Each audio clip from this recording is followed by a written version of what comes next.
Alhamdulillah wassalatu wassalamu ala rasulillah wa ala alihi wa sahbihi ajma'in, amma ba'd. Mga kapatid sa pananampalatayang Islam, isa sa aral na mapupulot natin sa kasaysayan ni Propeta Shu'aib alayhi salam ay ang pagkakaroon ng isang tao ng makatarungang negosyo dito sa mundo. Ang pagkakaroon niya ng makatarungan na pamumuhay dito sa mundo at lumalayo siya sa mga pandaraya niya sa kanyang kapwa, sapagkat kapag ang isang tao ay hindi siya naging makatarungan sa kanyang hanap buhay at siya ay nandaraya sa kanyang kapwa, hindi kalayuan sa kanya na darating ang parusa ni Allah subhanahu wa ta'ala, katulad ng parusa na dumating sa panahon ni Propeta Shu'aib alayhi salam. At bukod dun, mga kapatid, ang mga tao na hindi makatarungan ang kanilang pamumuhay dito sa mundo, hindi halal ang kanilang pamumuhay dito sa mundo, ay nawawala ng baraka ang kanilang pamumuhay. Yun ang katotohanan. Yung mga tao na hindi sila naging makatarungan sa kanilang hanap buhay at ito ay nagmumula sa pandaraya at panloloko nila sa kanilang kapwa, katiyakan na ang kanilang hanap buhay ay walang baraka, sapagkat yun ang sinabi ni Allah sa banal na Quran. Sabi ni Allah subhanahu wa ta'ala, yamhaqullahu riba wa yurbis sadaqat.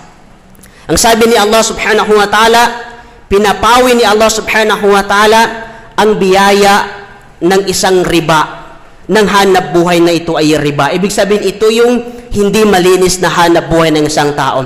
Lahat ng hanap buhay ng isang tao na papasok sa riba, papasok sa haram, ay tinatanggal ni Allah subhanahu wa ta'ala ang baraka ng hanap buhay na yon.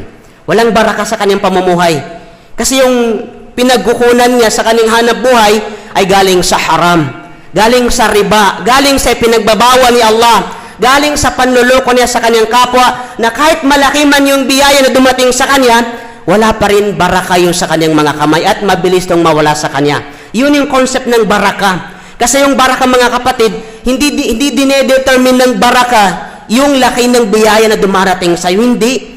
Yung baraka sa pamumuhay ng isang tao ay kung paano ka nakukontento sa anumang meron sa'yo.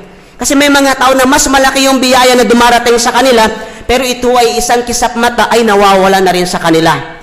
Bayaran ng utang, nadiskrasya ang kanyang sasakyan, na hospital, anumang mga pangyayari na kung saan yung pinag-iipunan niya na galing sa haram ay magagastos niya at bigla itong maglaw sa kanyang mga kamay. Iyon ang kahulugan ng baraka. Kumpara sa isang tao na kahit minimum lang ang kinikita mo, pero damang-dama mo yung pinagpapaguran mo. Masya Allah. Yun ang baraka. Kahit konti lang, kahit maliit ang kinikita mo, yung hanap buhay mo, yung trabaho mo, pero damang-dama mo sa pang-araw-araw sa pamilya mo. The more na ginagastos mo ito ay damang-dama mo yung pinagpapaguran mo.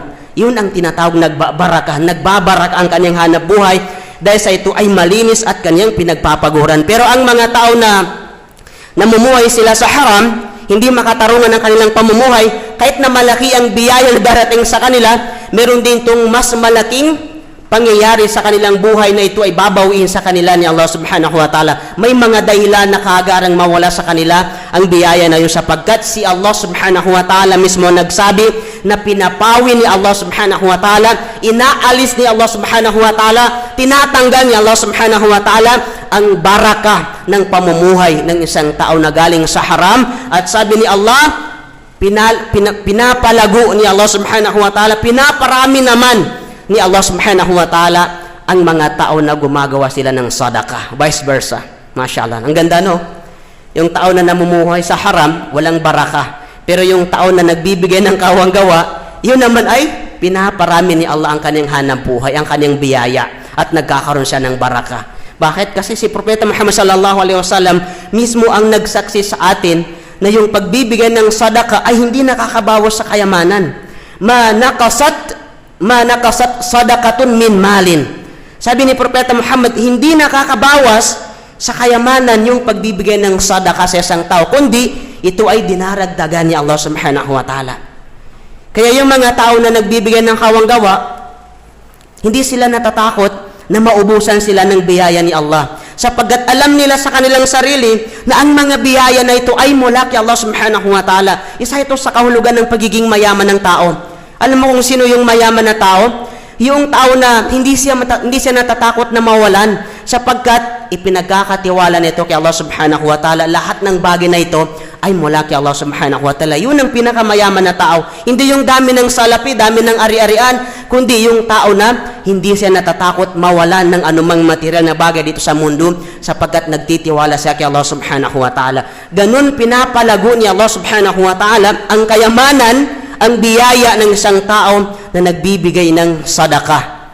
Nagbibigay siya ng kawang-gawa sa kanyang kapwa para kay Allah subhanahu wa ta'ala. Dalangin natin kay Allah subhanahu wa ta'ala, naway ilayo tayo ni Allah subhanahu wa ta'ala sa mga tao na sila ay namumuhay ng haram, sila ay nabubuhay sa mga pinagbabawal ni Allah subhanahu wa ta'ala, at doon tayo ibilang ni Allah subhanahu wa ta'ala sa mga tao na halal ang kanilang pamumuhay, marangal ang kanilang pamumuhay, higit sa lahat ay hindi sila natatakot magbigay ng kawang-gawa sapagkat nagtitiwala sila na ito ay ibabalik sa kanila ni Allah subhanahu wa ta'ala ng mas marami pang biyaya ang ibabalik sa kanila ni Allah subhanahu wa ta'ala. Dalangin natin kay Allah subhanahu wa ta'ala, nawa ilayo tayo ni Allah subhanahu wa ta'ala sa mga tao na pinaparusahan ni Allah subhanahu wa ta'ala, at ibilang nawa tayo ni Allah subhanahu wa ta'ala sa mga tao na nagbabalik loob sa Kanya hanggat sa datnan ng kamatayan, sa sandali na siya nakapagbalik loob kay Allah subhanahu wa ta'ala. Wa qala Allah subhanahu wa ta'ala, inna Allah wa malaikatahu yusalluna ala nabi